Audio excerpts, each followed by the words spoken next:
افتادگان خاک میں نو آبادیات کی صورتحال۔ فرانس عمر فینن 20ویں صدی کا ایک فرانسیسی ویسٹ انڈین سائیکیٹرسٹ اور سیاسی فلسفی تھا۔ اس کا تعلق فرانسیسی کالونی مارٹینک سے تھا۔ اس کی تخلیقات کو مارکسزم، تنقیدی تھیوری اور پوسٹ کالونیل یا ما بعد نو آبادیاتی مطالعے کے میدان میں بااثر اور نمایاں حیثیت حاصل ہے۔ وہ ایک عبقری دانشور ہونے کے ساتھ ساتھ ایک پین افریکنسٹ، سیاسی ریڈیکل اور مارکسسٹ ہیومنسٹ تھا۔ اسے کالونائزیشن کی سائیکوپیتھولوجی میں خاص دلچسپی تھی اور اس نے ڈی کالونائزیشن کے انسانی، سماجی اور تہذیبی نتائج سے آگاہ کیا۔ اس کی معروف کتابوں میں بلیک سکن، وائٹ ماسکس اور دی ریچڈ آف دی ارتھ شامل ہیں۔ 1961 میں فرانس فینن کی مارکت الآراء تصنیف دی ریچڈ آف دی ارتھ یعنی افتادگان خاک منصہ شہود پر آئی۔ اس کا جاندار اور شاندار پیش لفظ فرانسیسی فلسفی ژان پال سارتر نے لکھا۔ یہ پیش لفظ بجائے خود ایک خاصے کی چیز ہے اور بعض جگہ تو اثر پذیری میں سارتر فینن پر بھی بازی لے گیا ہے۔ ایسی مدلل اور پرجوش وکالت سے فینن کی کتاب کو ادب کی دنیا میں مزید اعتبار حاصل ہوا ہے۔ فرانسیسی زبان میں کتاب کا جو عنوان ہے اس کو ایک فرانسیسی نظم کے ابتدائی بولوں سے مستعار لیا گیا ہے۔ دی انٹرنیشنل کے ابتدائی بول لیس دین دی لا ٹیرے ہیں، جس کا انگریزی عمدہ ترجمہ دی ریچڈ آف دی ارتھ کے نام سے کیا گیا ہے۔ کتاب میں فاضل مصنف نے مجموعی طور پر ایک فرد اور ایک قوم پر مرتب ہونے والے ان مضر اثرات کا نفسیاتی تجزیہ پیش کیا ہے جو نو آبادیاتی نظام کے جبر اور تشدد سے پیدا ہوتے ہیں۔ وہ ڈی کالونائزیشن کے ایک سماجی تحریک کو منظم کرنے اور اس پر عمل پیرا ہونے کے طریقے بھی بتاتا ہے اور وسیع تر سیاسی، سماجی اور تہذیبی عوامل پر بھی بحث کرتا ہے، جبکہ ان تمام مریضوں کے عملی امراض کی بھی نشاندہی کرتا ہے جو نو آبادیاتی نظام میں مختلف مسائل کی وجہ سے پیدا ہوتے ہیں۔ کتاب کی فہرست میں ایک جوشیلے مگر مدلل پیش لفظ کے بعد مختلف ابواب میں اس سارے تخریبی عمل کے بارے میں تفصیل سے معلومات اور نظریات کا اظہار کیا گیا ہے۔ فاضل مصنف فینن نے کچھ تشدد کے بارے میں سے اپنے دلائل کا آغاز کر کے 50 سے زائد صفحات میں تشدد کی تفصیل بیان کی ہے اور اس کی ناگزیریت پر زور دیا ہے۔ پھر بین الاقوامی پس منظر میں تشدد کی مثالیں دے کر اپنے نظریے کو سمجھانے کی جستجو کی ہے۔ اس کے بعد بے ساختگی، سپونٹینٹی یا اچانک پن کی قوت اور کمزوری کا بیان 36 صفحات سیاہ کر گیا ہے۔ آگے قومی شعور کے خطرات ہیں جو تقریباً 50 صفحات پر مبنی ہیں، جبکہ اگلے 2 ابواب میں قومی تہذیب کے مضمرات کو عیاں کیا گیا ہے۔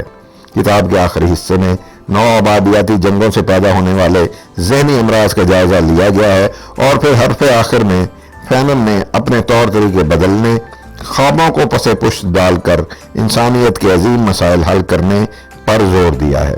وہ قارئین کو یورپ کی ناکالی سے باز رہنے اور تیسری دنیا کے مسائل کو حل کرنے پر زور دینے کی تلقین کرتا ہے۔ وہ تاریخ کا نیا ورق الٹ کر نئے انسان کو اس کے قدموں پر کھڑا کرنے کا مشورہ دیتا ہے۔ نو آبادیات کی صورتحال کے متعلق معلومات کا آغاز ژان پال سارتر کے چشم کشا پیش لفظ سے ہی ہو جاتا ہے، جب وہ سرزمین کے 2 ارب انسانوں کو آدھے ارب انسانوں اور 1.5 ارب دیسیوں میں بانٹ دیتا ہے۔ ان میں سے حق آدھے ارب کے پاس ہے اور فریضہ 1.5 ارب دیسیوں کے ذمہ ہے۔ نو آبادیاتی نظام کے اثرات پر یہ ایک پرمغز تقسیم نظر آنے لگتی ہے۔ سارتر قارئین کے لیے فینن کے نظریے کو سمجھنا ابتدا ہی سے آسان بنا دیتا ہے۔ پھر یورپی دانشوروں کے منصوبوں کو عیاں کرنے میں بھی سارتر دیر نہیں لگاتا اور یورپی اقوام کے ایشیائی اقوام کو مہذب بنانے کے مشن کا راز فاش کر دیتا ہے۔ نسلی امتیازات، 9 آبادیاتی حکام کے ذہن میں پتھر پر لکیر کی طرح نصب اور نمایاں ہوتے ہیں۔ استحصال پر اس نظام کی بنیاد رکھی جاتی ہے، لیکن گفتگو میں لوگ انسان کے موضوع پر باتیں کرتے نہیں تھکتے۔ سارتر فینن کا حوالہ دیتے ہوئے کہتا ہے کہ ہمیں بنجر دعاؤں اور مکروہ نکالی میں وقت ضائع نہیں کرنا چاہیے، اور یورپ سر کے بل ایک کھائی میں گر رہا ہے۔ سارتر بتاتا ہے کہ فینن کی آواز میں تیسری دنیا کے لوگوں نے اپنی آواز کو پا لیا ہے۔ نو آبادیاتی معاشروں میں جس طرح مختلف طبقہ بندیوں کو ابھارنے اور نسلی امتیازات پیدا کرنے کی ہر ممکن کوشش کی جاتی ہے، فینن نے اس گہری چال کو عیاں کر دیا ہے۔ فینن بآواز بلند بول رہا ہے، وہ کسی بات کو چھپاتا نہیں، اسے کوئی خوف نہیں ہے۔ وہ ان سے یہ کہہ رہا ہے کہ یورپ نے ہمارے بر اعظموں پر پنجہ گاڑ رکھا ہے، ہمیں اس کی انگلیاں اس وقت تک چھیلتے رہنا چاہیے جب تک کہ وہ ہمیں چھوڑتا نہیں۔ کتاب میں شاندار لفاظی پر مبنی سارتر کے پیش لفظ کے بعد فینن تشدد کے مختلف پہلوؤں کی عکاسی کرتے ہوئے آغاز کرتا ہے۔ اس کا ابتدائیہ استعمار کی شکست کے مقصد سے شروع ہوتا ہے اور وہ اس عمل کو ہمیشہ ایک متشددانہ عمل قرار دیتا ہے۔ اس کے مطابق استعمار کی شکست واضح طور پر انسانوں کی ایک نوع کی جگہ دوسری نوع کی آمد ہے۔ اس کے لیے پورا معاشرتی ڈھانچہ نیچے سے اوپر تک تبدیل کر دینا لازم ہے۔ فینن کے مطابق نو آباد کار مقامی باشندوں کا استحصال کرتا ہے، اور یہ استحصال صف در صف بندوقوں اور توپوں کے ذریعے ہوتا ہے۔ نو آباد کار کے اپنے وجود کا انحصار استعماری نظام پر ہوتا ہے، اور استعمار کی شکست کبھی خاموشی سے عمل میں نہیں آتی۔ یہ تماشائیوں کو اداکاروں میں تبدیل کرنے کا عمل ہے، اور نئے انسان کی حقیقی تخلیق ہے جو طاقت یا تشدد کے حصول کے بغیر ممکن نہیں ہے۔ کسی معاشرے میں لائے عمل سے تبدیلی لانے کے لیے مقامی باشندے کو ایک متحرک قوت بننا پڑتا ہے۔ وہ ہمیشہ تشدد کے لیے تیار رہتا ہے۔ نو آبادیاتی نظام کے امتیازات پر کاری ضرب لگانے کا اور کوئی چارہ نہیں۔ نو آبادیاتی نظام کا مطالعہ بتاتا ہے کہ نو آبادیاتی دنیا دو علاقوں میں بٹی ہوئی دنیا ہے۔ اس کی سرحدیں فوجی چھاؤنیوں اور پولیس چوکیوں کے ذریعے ظاہر ہوتی ہیں۔ نو آبادیات میں پولیس کے سپاہی اور فوجی سرکاری طور پر متعین سفیر ہوتے ہیں جو دونوں علاقوں کے درمیان رابطہ قائم رکھتے ہیں، اور جو نو آباد کاروں اور ان کی متشددانہ حکومت کی نمائندگی کرتے ہیں۔ وہ علاقہ جہاں مقامی باشندے رہتے ہیں نو آباد کاروں کے علاقہ رہائش سے ملحق نہیں ہوتا۔ یہ دونوں علاقے ایک دوسرے کی ضد ہوتے ہیں۔ نو آباد کاروں کا شہر پتھر اور فولاد سے بنا ہوا مضبوط شہر ہوتا ہے۔ سڑکیں صاف و شفاف اور ہموار ہوتی ہیں۔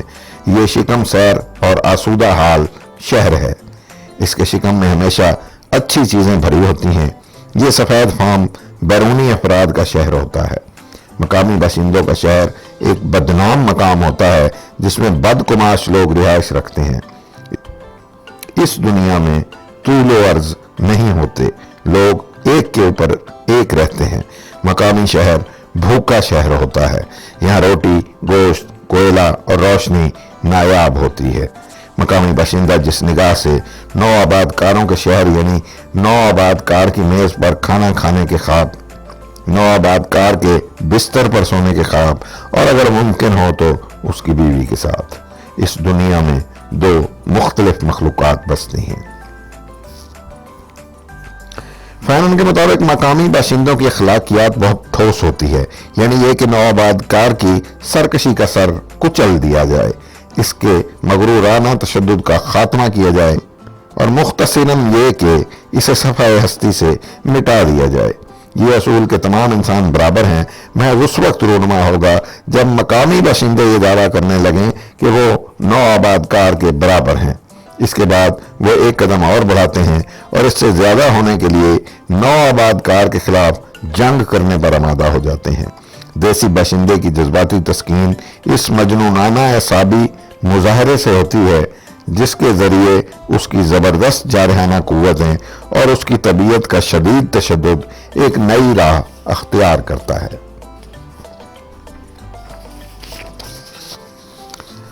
نوآبادیاتی حکومت مقامی باشندوں کے اس تشدد کو علاقائی، فرقہ وارانہ اور قبائلی لڑائیوں میں تبدیل کرنے کی کوشش کرتی ہے، لیکن وہ مقامی اپنے اصل دشمن کو پہچانتا ہے۔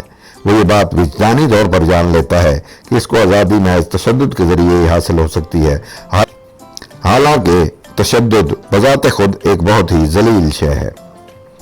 ایک مفصل و مدلل پہلے باب کے بعد فوراً دوسرے باب میں اچانک پن یا بے ساختگی کی بات کرتا ہے۔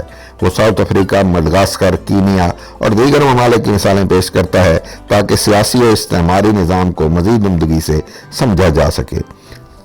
قابض و مقبوض، سرمایہ و مزدور اور محکوم و حاکم کی اس معاشرے میں بیک وقت موجودگی اور ان کے مختلف اغراض و مقاصد کے بارے میں فینن نے اس باب میں بہترین وضاحت کی ہے۔ وہ انگولا کی مثال دے کر گوریلا جنگ کے اسرار و رموز کی وضاحت کرتا ہے۔ حقیقت یہ ہے کہ گوریلا جنگ میں جدوجہد کا تعلق اس جگہ سے نہیں جہاں آپ ہیں، بلکہ اس جگہ سے ہوتا ہے جہاں آپ جا رہے ہیں۔ ہر مجاہد اپنی جنگجو زمین کو اپنے ننگے تلووں کے نیچے لیے پھرتا ہے۔ یہ جنگ محض ایک لڑائی نہیں ہوتی، بلکہ مقامی جھڑپوں کا ایک سلسلہ ہوتا ہے اور ان میں سے کوئی بھی فیصلہ کن نہیں ہوتا۔ لہذا فینن مشورہ دیتا ہے کہ ہمیں اپنی قوت کو بچا کر رکھنا چاہیے اور ہر چیز کو ایک بار ہی داؤ پر نہ لگا دینا چاہیے۔ آخری حساب کتاب اس وقت طے ہوگا جب دشمن متعدد وجوہات کی بنا پر اس بات کو تسلیم کر لے کہ اب اس کا فائدہ جدوجہد ختم کرنے اور استعمار زدہ لوگوں کے اقتدار کو تسلیم کرنے میں ہے۔ اگلے باب میں قومی شعور کے خطرات کی ذیل میں نوآبادیات سے متعلق فینن لکھتا ہے کہ استعماری نظام میں مقامی باشندہ ایک عرصے تک چند خاص بدعنوانیوں مثلا عدم مساوات وغیرہ کو دور کرنے میں اپنی توانائی صرف کرتا رہتا ہے۔ جد و جہد کے فیصلہ کن لمحات میں اس کی بزدلی المناک حادثوں کو جنم دیتی ہے۔ اس طرح لوگوں کو سیاسی تعلیم دینا بھی ضروری ہے۔ اس باب میں فینن نے فوج کے کردار پر بھی بھرپور روشنی ڈالی ہے۔ فوج ایک خود مختار ادارہ نہ ہو، سیاست میں شامل نہ ہو، رضاکار فوج میں بھرتی کیے جائیں، فوج کو قومی ملکیت بنایا جائے۔ اگلے دو ابواب قومی تہذیب کے بارے میں ہیں اور بتایا گیا ہے کہ استعماری صورتحال کم و بیش ہر شعبے میں قومی تہذیب کی راہیں مسدود کر دیتی ہے۔ جب استحصال کی 1 یا 2 صدیاں گزر جاتی ہیں تو قومی تہذیب کے ذخیرے میں حقیقی کمی واقع ہو جاتی ہے۔ استحصالی نظام مقامی باشندوں کو اور زیادہ نمایاں اور منظم بغاوت کی طرف لے جاتا ہے۔ کتاب کے آخری حصے میں نوآبادیاتی جنگوں کی تباہ کاری کے نتیجے میں الجزائری عوام کی مثالوں سے پیدا ہونے والے ذہنی امراض کی نشاندہی کی گئی ہے۔ چونکہ استعمار دوسرے شخص کی منظم نفی ہے اور چونکہ وہ خوفناک ارادے کے ساتھ دوسرے شخص پر انسانیت کے تمام خواص کو حرام کر دیتا ہے، لہذا وہ مقبوضہ عوام کو خود سے یہ سوال دہراتے رہنے پر مجبور کر دیتا ہے کہ در حقیقت میں کون ہوں۔ رد عملی قسم کے ذہنی امراض سے متعلق فینن ایک الجزائری باشندے کی مثال پیش کرتا ہے جو اپنی بیوی کی عصمت دری پر اپنی جنسی قوت کھو دیتا ہے۔ اسی طرح ایک ٹیکسی ڈرائیور بے خوابی اور مسلسل سردرد کا شکار رہتا ہے کیونکہ وہ مجاہدین کو ایک جگہ سے دوسری جگہ منتقل کرنے پر عطاب کا شکار بنا۔ اس باب میں ایسی کئی مثالیں درج کی گئی ہیں جو نوآبادیاتی نظام کے آفٹر شاکس کی مظہر ہیں۔ مجموعی طور پر 1961 کی یہ کتاب نوآبادیات کی صورتحال کو سمجھنے کے لیے ایک اہم ترین کتاب ہے اور فرانس فینن کا نام اس کتاب کی بنا پر استعمار زدہ اور پسماندہ ملکوں میں ہمیشہ پسندیدگی کی نظر سے دیکھا جائے گا۔ Thank you.